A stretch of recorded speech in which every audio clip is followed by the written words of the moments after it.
Welcome to the deep dive. Today, we're looking at breathing. Actually, 3 specific ways of breathing. That's right. We're exploring how, being intentional with your breath can really be a powerful tool. Yeah, a real game changer for stress, Hmm. maybe focus, finding a bit more balance day to day. hmm And we've got some interesting material here covering diaphragmatic breathing, box breathing, and also alternate nostril breathing. Right. So think of this as like your guide.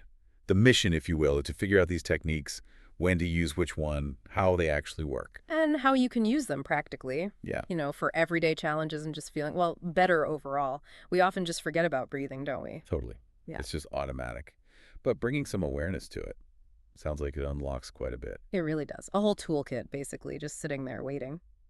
So the goal today is practical insights, making these 3 methods your go-to strategies for, well, anything from calming down to really concentrating. Okay, let's jump right in then. First up, diaphragmatic breathing Yeah. or belly breathing, right? Exactly. Belly breathing. It's all about engaging that main breathing muscle, the diaphragm, down at Yeah. the base of your chest. So not just breathing into your chest shallowly. Right. The key, like the source material points out, is breathing in deep through your nose and really letting your belly, expand outwards like a balloon, Okay. and then exhaling slowly, feeling the belly gently fall back in. It's a very conscious shift away from that typical, often shallow chest breathing most of us do without thinking. And the payoff sounds, well, pretty significant. The info we looked at mentions this real calming effect, feeling more grounded, less anxiety. Definitely. It's almost like hitting a physiological pause button on stress. How does that actually work, though? Just breathing differently? Well, by using your diaphragm properly, you're actually stimulating something called the vagus nerve. Think of it like a major communication line between your brain and lots of your organs, including your heart. Hmm. So breathing this way sends a signal, basically saying, hey, it's safe, you can relax. And that message travels up the vagus nerve to your nervous system. Which then tells your heart rate to slow down, lowers blood pressure maybe, quiets the mental noise. Precisely. It encourages that shift toward calm. Our sources really highlight that connection. It's a direct physiological response. So when would this be the one you reach for? The material gives some good examples, like before bed, to unwind. Absolutely. Perfect for winding down before sleep or, during those meetings where you feel tension building up in your shoulders. Yeah, definitely know that feeling. Taking a few quiet belly breaths can make a real difference there. It's also a great starting point if you're getting into meditation or yoga. It helps build that breath connection. And what about feeling just kind of scattered or panicked even? Yes. When you feel overwhelmed or things are moving too fast, just pausing for a few deep, slow belly breaths can really anchor you, help you find your center again. Okay, good foundation. Now let's switch gears a bit. Box breathing. This one sounds very structured. It is very rhythmic, like a little workout for your breath, as you said earlier. It's a distinct 4-part cycle. 4 parts, like a box. Exactly. You inhale, typically for a count of 4 seconds. Then you hold your breath gently for 4 seconds. Okay, inhale 4, hold 4. Then you exhale again for 4 seconds. And finally, you hold the breath out, empty lungs, for another 4 seconds. In 4, hold 4, out 4, hold 4. That's the box. And this isn't just like a random wellness thing people do. The material mentions some pretty high performers using it. Athletes, performers, even Navy SEALs. That's right. That definitely tells you something about its effectiveness, doesn't it? It's used in high-stakes situations. So it's not just about calming down like belly breathing. It can be calming, but its main strength, according to the sources, is really boosting focus and performance. Those brief holds, especially after the exhale, they seem to help reset things mentally and physically. A reset. How so? It seems to interrupt that frantic stress cycle. Yeah. It forces a pause, brings your attention squarely onto the breath pattern, helps you regain control when things feel intense. It sharpens focus. Okay, so for you listening, maybe you've got a big presentation coming up, or you're just feeling totally overwhelmed by your day, or heading into something where you really need to be sharp, like a test or, I don't know, a difficult conversation. Yes, exactly those times. The material suggests using it when you feel that wave of overwhelm hitting, or right before you need to perform under pressure. Public speaking, exams, any kind of high-stakes moment. Like a quick mental tune-up. That's a great way to put it. Get clear, get composed. All right. Now the third one, this sounds a bit more intricate.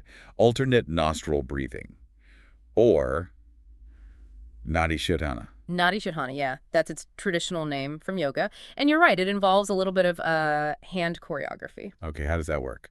You typically use the thumb and ring finger of one hand. So you gently close off one nostril, let's say the right one with your thumb, and inhale slowly through the left nostril. Okay. Then you close the left nostril with your ring finger, release the thumb from the right nostril, and exhale slowly through the right side. Ah, I see. Then you inhale through that same side. Exactly. Inhale through the right, close it off with the thumb, release the ring finger, and exhale through the left. You keep alternating like that, creating this smooth back and forth flow of breath between the nostrils. And this one comes from yoga traditions, right? The source material mentions that. Yeah. What's the idea behind it? Yes, deep roots in yoga. Nadi literally means something like channel clearing or purification. The traditional idea is it balances energy flow. And from a more, maybe modern perspective. Well, the information we looked at suggests it helps balance the activity between the left and right hemispheres of the brain. Really? The thinking is, by consciously directing the breath through alternate nostrils, you gently stimulate and potentially synchronize activity across both sides of the brain. You know, the left often associated with logic, the right with creativity and intuition. So it encourages, like, whole brain function. Something like that, promoting balance. This balancing act is thought to calm the nervous system, leading to a feeling of equilibrium and mental clarity. So it's not just relaxation, but also finding balance, mental harmony. Exactly. A different flavor of calm compared to diaphragmatic breathing, perhaps more focused on mental balance. So when might you, listening at home, pull this one out of the toolkit? The sources suggest it's particularly good before meditation. It really helps quiet the mind chatter and prepares you for that deeper focus. Makes sense. It's also wonderful for winding down after a busy day. A nice transition from doing to just being. What about feeling mentally cloudy or switching tasks? Yes, perfect for that too. If you're feeling foggy or need a reset between different kinds of mental work, a few rounds of alternate nostril breathing can be really clarifying, like gently wiping the slate clean. Okay, this is great. 3 distinct tools. Let's just quickly recap based on what we've discussed from those sources, when to use which. Right. So, quick summary.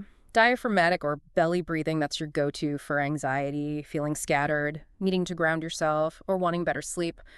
Basically for general calming. Okay, calm, belly breathing. Then box breathing. Think focus, clarity, performing under pressure when you need to be sharp and composed in a potentially stressful situation. Got it. Focus, box breathing. And finally, alternate nostril breathing, Nadi Shodhana. This one is for balance, calming the nervous system in a more harmonizing way, and for that mental reset or clearing fog. Balance, alternate nostril. Makes sense. And the really amazing thing, which the material stresses, is just how accessible this all is. Totally. That's the beauty of it. No fancy equipment, no apps needed. It doesn't matter where you are. Your breath is just there. Always with you. You can do these anywhere, anytime. Standing in line, sitting at your desk before you get out of bed. Yeah. That inherent accessibility is pretty powerful, and they're tools you literally carry with you constantly. Exactly right. So as we wrap up this deep dive, the big takeaway seems to be that your breath isn't just, keeping you alive automatically. Right. It's way more than that. It's this resource you can actively use. You can tap into it to consciously shift how you're feeling, mentally and emotionally. So the encouragement for you listening is really just to experiment. Try these out. See how diaphragmatic feels when you're stressed. Try box breathing before something demanding. Notice what alternate nostril does when your mind feels busy. Yeah, pay attention to the effects. See what resonates for you in different situations.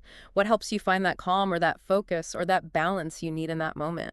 Absolutely. Yeah. And just as a little teaser, something to maybe explore further, the material we looked at also hinted at breathwork, potentially boosting creativity. Oh yeah, that's a whole fascinating area, how changing your breathing patterns might actually open up different ways of thinking, new ideas. Definitely something interesting to chew on. Right. Talks for another time. For sure. Food for thought.